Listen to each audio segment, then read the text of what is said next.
In the last episode, the universe burst into existence from nothing. God spoke, and light split the darkness. Over 6 days, sky and sea took shape. Land rose from the waters.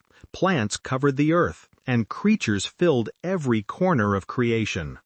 On the 6th day, God made humanity in His own image and called everything very good. On the 7th day, He rested. But now the story draws closer. The wide lens of creation narrows. The entire cosmos fades into the background, and we find ourselves standing at the edge of a garden. Streams of water rise from the earth, misting the ground. The soil is dark and rich. God forms a figure from the dust, shapes it with care, and breathes into its nostrils the breath of life. The man becomes a living being. His name is Adam. He is not born, he is made. He is not an accident of nature. He is a deliberate act of creation. God plants a garden in the east, in a place called Eden. The word means delight, and the garden lives up to its name. Trees grow there, beautiful to look at and good for food. A river flows through the garden and splits into 4 branches, watering the land in every direction. At the center of the garden stand 2 trees, the tree of life and the tree of the knowledge of good and evil. God places Adam in the garden to work it and take care of it. This is not punishment, this is purpose. The man is not idle. He has a role. He tends the land, nurtures what grows, and watches over what lives. Then God gives a command. You are free to eat from any tree in the garden, but you must not eat from the tree of the knowledge of good and evil, for when you eat from it, you will certainly die.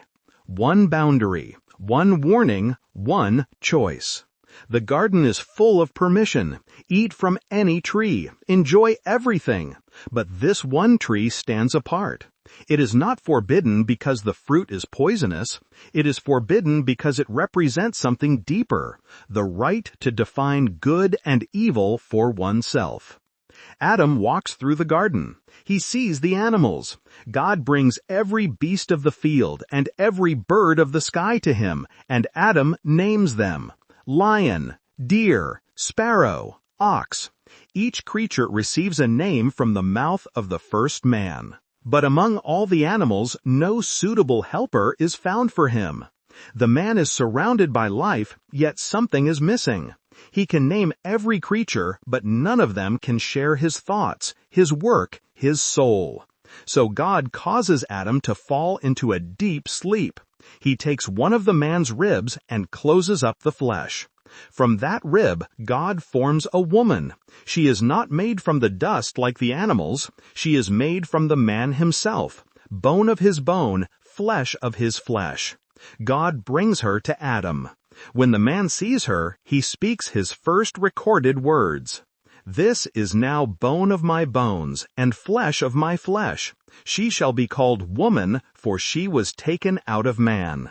There is wonder in his voice, recognition, joy.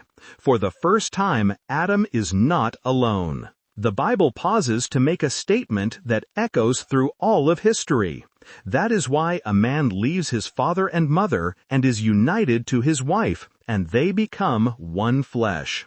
This is the origin of marriage, not a social contract, not a legal arrangement, a divine design. 2 becoming 1, a union meant to reflect something sacred. Adam and his wife are both naked, and they feel no shame. There is no hiding, no fear, no barrier between them. They stand before each other and before God, completely open, completely known, and completely at peace. The Garden of Eden is a picture of what was meant to be. Humanity in harmony with creation. Humanity in relationship with each other. Humanity walking with God in the cool of the day. There is no death here, no sickness, no sorrow. Only abundance, purpose, and presence. But this peace will not last. A single tree stands in the center of the garden. A single command has been given. And soon, a voice will whisper from the shadows, asking a simple question. Did God really say? Thank you for listening to this episode about the Garden of Eden. If this journey through Genesis chapter 2 stirred something in you, please consider subscribing to the channel and sharing this video with others. In the next episode, we will witness the moment everything changes, when the serpent speaks, when doubt creeps in, and when humanity reaches for the forbidden fruit.